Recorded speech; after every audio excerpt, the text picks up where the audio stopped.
What's crack-a-lack and literary geeks? Today I want to have a good old talk on consumerism.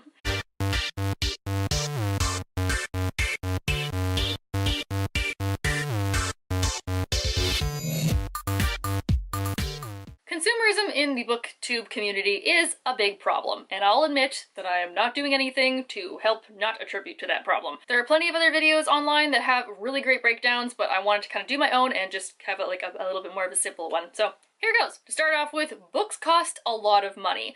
A good hardcover can cost you anywhere from $20 to $50 sometimes, depending on what book it is, and I'm sure everyone has that need to keep stories close to you, especially if there's that one book that you're like, I need to have this near me. I'm sure you all know what I'm talking about. And right now is the best time for publishing YA that there has ever been. There's a push for more and more diversity and expectation of exploring more themes than before. There's more platforms for writers to communicate and connect with an audience. YA sells, and it sells a lot because there is a big audience for it. Now on Booktube or Bookstagram or Book Twitter, there's constantly an emphasis on the next big thing. It's a very fast turnover cycle. People on these platforms are constantly up to date, be it because they're being paid to talk about something or because they just love reading or what have you. It's gotten to a point where I feel bad recommending a book that came out 2 months ago because I'm like, it's so old and like no one cares about it anymore. They've already moved on. I had better hop on that train and move on too. Because now advertising has a new way to advertise through these kind of medias.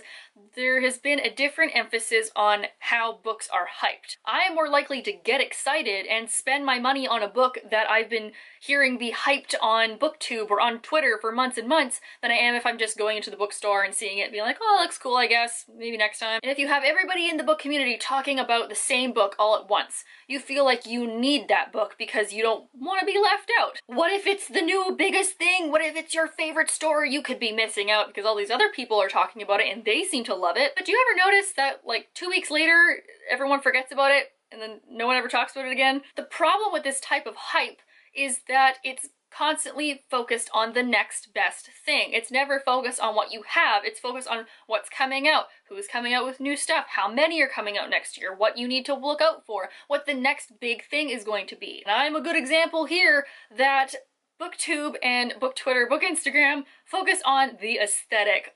Hardcore. On Instagram, it's the hashtag shelfie or Bookstagram. On Twitter, it's all about having beautiful mood boards. And on Booktube, it's about having a really nice backdrop that you can talk about books with. And the only way to do that is to have a lot of books. So combine the aesthetic with the fact that everything is being hyped as the next best thing that you need, and the fact that books are expensive, just gives this beautiful package of perfect consumerism to a booktube community. This also leads to hoarding books because there's never a time that you can acquire so many and read so many all at the same time.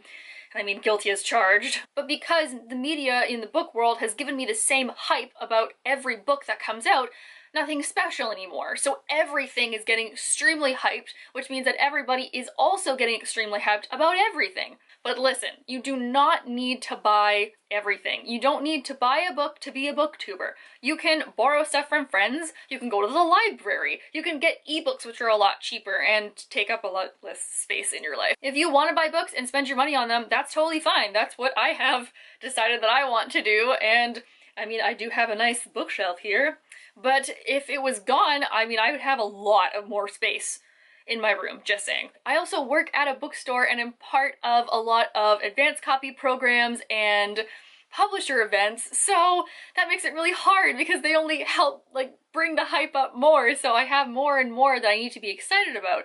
And honestly, it's exhausting. One of my New Year's resolutions this year was to cut down on the amount that I buy because I feel like I did get hyped about everything last year, and so I went out and bought it, and it's just been sitting unread on my shelf because it's not something that I'm actually interested in. It's just been something that I've been hyped enough to buy. Please leave down below if you have your own thoughts on this. I'm definitely not the first person to say it, nor am I the most eloquent. There are plenty of other videos online to go check out if you want to. It's actually a really fun deep dive. Would recommend. Tune in at 7:30 Eastern Standard Time on Sunday here on YouTube for our live chat, and I hope to see you guys all there. Have a good week!